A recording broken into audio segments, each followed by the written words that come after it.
क्या आपने कभी ध्यान दिया है कि कुछ घर बाहर से बहुत खुश दिखते हैं, लेकिन अंदर ही अंदर खोखले हो चुके होते हैं। हंसी होती है लेकिन सुकून नहीं होता, पैसा होता है लेकिन बरकत नहीं होती, और सबसे बड़ी बात, लोग साथ रहते हैं लेकिन दिलों में दूरी होती है। अब एक पल रुकिए और खुद से ईमानदारी से पूछिए, क्या आपके आसपास भी कोई ऐसा घर है, या कहीं ना कहीं आप खुद भी यह महसूस कर चुके हैं? अगर हाँ, तो अभी कमेंट में सच लिखिए, क्योंकि आप अकेले नहीं हैं। चाणक्य कहते हैं, जब राज्य बर्बाद होता है तो दोष प्रजा का नहीं होता, और जब परिवार उजड़ता है तो दोष बच्चों या परिस्थितियों का नहीं होता। दोष होता है उस व्यक्ति का जिसे उस घर की बागडोर सौंपी गई होती है, यानी घर का मुखिया, वही व्यक्ति जिसकी सोच, जिसकी आदतें और जिसके फैसले पूरे परिवार का भविष्य तय करते हैं। और अब आप खुद से यह सवाल जरूर पूछिए, क्या हर फैसले से पहले हम यह सोचते हैं कि इसका असर हमारे पूरे परिवार पर क्या पड़ेगा? मित्रों, आज हम चाणक्य नीति की उसी सच्चाई पर बात करने वाले हैं जिसे लोग सुनते तो हैं लेकिन मानते नहीं, और फिर एक दिन उसी सच्चाई की कीमत चुकाते हैं। अगर आप घर के मुखिया हैं या भविष्य में बनना चाहते हैं तो यह वीडियो केवल देखने के लिए नहीं है, यह खुद को परखने के लिए है। इसलिए वीडियो को आगे बढ़ाने से पहले कमेंट में एक बात जरूर लिखिए, मैं जिम्मेदारी समझता हूं, क्योंकि चाणक्य कहते हैं, जो समय रहते नहीं समझता उसे समय सिखा देता है, और समय जब सिखाता है तब बहुत दर्द देता है।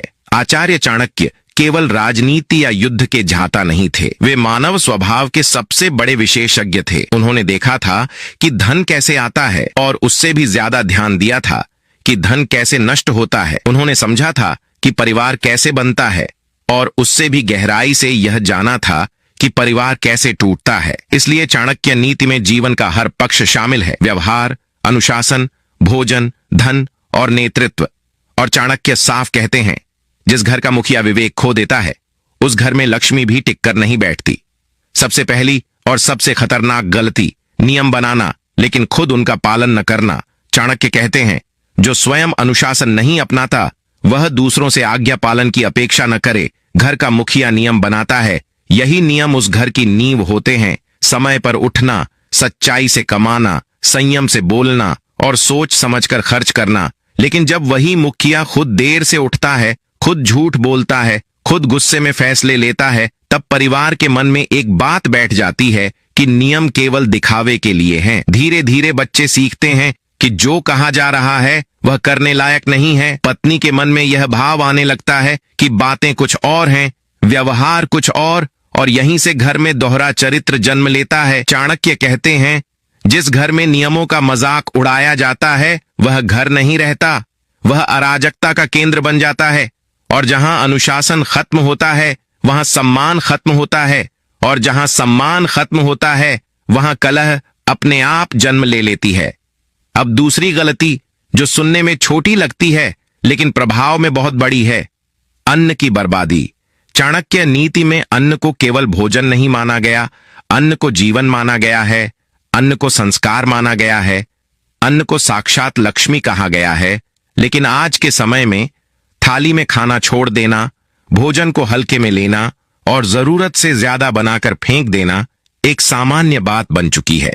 चाणक्य कहते हैं, जो अन्न का अपमान करता है वह दरिद्रता को न्योता देता है। खासकर अगर घर का मुखिया इस बात को गंभीरता से नहीं लेता तो पूरा परिवार वही आदत अपना लेता है। जिस घर में रोज अन्न की बर्बादी होती है, उस घर में धीरे धीरे धन रुकना बंद हो जाता है, खर्च बढ़ते चले जाते हैं और जरूरतें कभी पूरी नहीं होती। मां अन्नपूर्णा ऐसे घरों से मुंह मोड़ लेती हैं, और फिर चाहे कितना भी कमा लो, संतोष कभी नहीं आता। तीसरी और सबसे विनाशकारी गलती, धन का गलत उपयोग। चाणक्य कहते हैं, धन कमाना बुद्धिमानी है, लेकिन धन संभालना उससे भी बड़ी बुद्धिमानी है।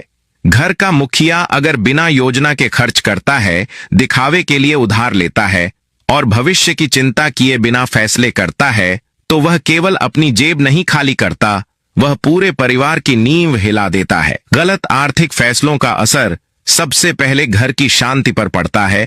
छोटी छोटी बातों पर तनाव बढ़ने लगता है, पति पत्नी के बीच तकरार होने लगती है, बच्चों की जरूरतें बोझ लगने लगती हैं और धीरे धीरे घर एक परिवार नहीं बल्कि दबाव का केंद्र बन जाता है।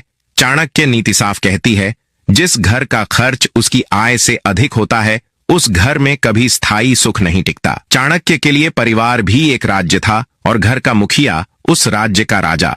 अगर राजा अनुशासनहीन हो, लालची हो और लापरवाह हो तो राज्य का पतन निश्चित है।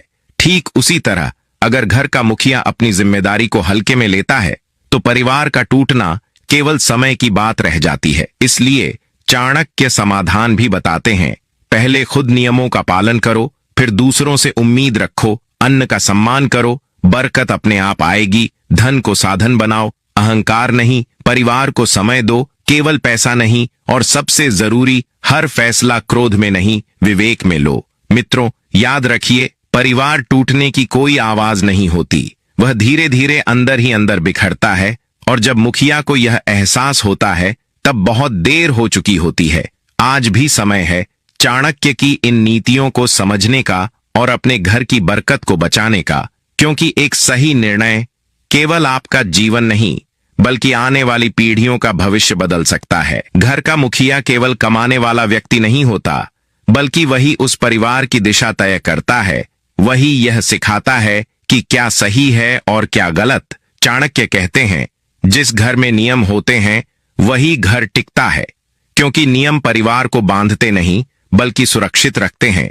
एक आदर्श परिवार वही होता है जहां सभी सदस्यों के लिए नियम समान हो, चाहे वह पिता हो, माता हो या बच्चे हों।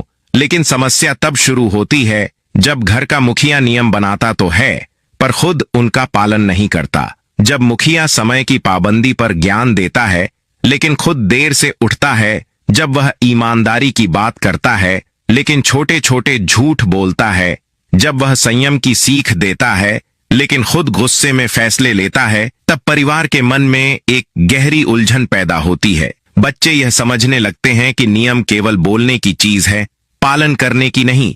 पत्नी के मन में यह भाव बैठ जाता है कि बातें और व्यवहार अलग अलग हैं, और यहीं से परिवार में अनुशासन टूटने लगता है। चाणक्य साफ कहते हैं, जो स्वयं अनुशासन नहीं अपनाता वह दूसरों को अनुशासित नहीं कर सकता। घर का मुखिया जब बार बार नियम तोड़ता है तो वह अनजाने में अपने परिवार को यह सिखा देता है कि नियमों का कोई मूल्य नहीं, और जब नियमों का मूल्य खत्म हो जाता है तो सम्मान भी खत्म होने लगता है। धीरे धीरे घर में बहस बढ़ती है, छोटी छोटी बातों पर तकरार होती है, और वह घर जो कभी शांति का स्थान था तनाव का केंद्र बन जाता है। यह गलती तुरंत दिखाई नहीं देती, इसका असर धीरे धीरे सामने आता है। पहले बच्चे बात नहीं मानते, फिर निर्णयों पर सवाल उठने लगते हैं, और एक समय ऐसा आता है जब मुखिया की बात घर में केवल आवाज बनकर रह जाती है, उसका वजन खत्म हो जाता है। चाणक्य के अनुसार यही वह समय होता है जब परिवार के टूटने की नींव पूरी तरह तैयार हो चुकी होती है। अन्न की बर्बादी। चाणक्य नीति में अन्न को साधारण भोजन नहीं माना गया, अन्न को जीवन का आधार कहा गया है। अन्न को साक्षात लक्ष्मी और मां अन्नपूर्णा का स्वरूप माना गया है। इसलिए चाणक्य कहते हैं, जिस घर में अन्न का सम्मान होता है उस घर में कभी अभाव नहीं रहता, लेकिन जिस घर में अन्न की बर्बादी होती है वहां दरिद्रता धीरे धीरे अपना स्थान बना लेती है। आज के समय में अन्न की बर्बादी को बहुत हल्के में लिया जाता है। थाली में खाना छोड़ देना, जरूरत से ज्यादा बनाना और बचा हुआ अन्न फेंक देना, यह सब सामान्य आदत बन चुकी है। लेकिन चाणक्य के अनुसार यह केवल भोजन का अपमान नहीं बल्कि ईश्वर के आशीर्वाद का अपमान है। और जब घर का मुखिया ही इस बात पर ध्यान नहीं देता तब पूरा परिवार उसी लापरवाही को अपनाने लगता है। चाणक्य कहते हैं, जो अन्न का अपमान करता है वह कभी संतोष नहीं पा सकता। ऐसे घरों में धन आता तो है लेकिन टिकता नहीं, खर्च बढ़ते चले जाते हैं और जरूरतें कभी खत्म नहीं होती। मां अन्नपूर्णा ऐसे घरों से प्रसन्न नहीं रहती और परिणाम स्वरूप उस घर में हमेशा किसी न किसी चीज की कमी बनी रहती है, चाहे वह धन हो, सुख हो या मानसिक शांति। घर के मुखिया का कर्तव्य है कि वह परिवार को अन्न का महत्व समझाए, यह सिखाए कि भोजन केवल पेट भरने के लिए नहीं बल्कि जीवन को चलाने के लिए है। जब मुखिया खुद अन्न का सम्मान करता है, थाली में उतना ही लेता है जितना खा सके और बर्बादी से बचता है, तब परिवार के बाकी सदस्य भी वही संस्कार अपनाते हैं, और यही छोटे छोटे संस्कार बड़े संकटों से परिवार को बचाते हैं। धन का गलत उपयोग। चाणक्य कहते हैं, धन कमाना बड़ी बात नहीं, धन को सही समय पर, सही जगह और सही मात्रा में खर्च करना ही असली बुद्धिमानी है। घर का मुखिया अगर बिना योजना के धन खर्च करता है, दिखावे के लिए उधार लेता है और भविष्य की चिंता किए बिना फैसले करता है, तो वह केवल आज की खुशी नहीं खरीदता, बल्कि आने वाले कल की परेशानी भी साथ ले आता है। धन का गलत उपयोग सबसे पहले घर की शांति को प्रभावित करता है।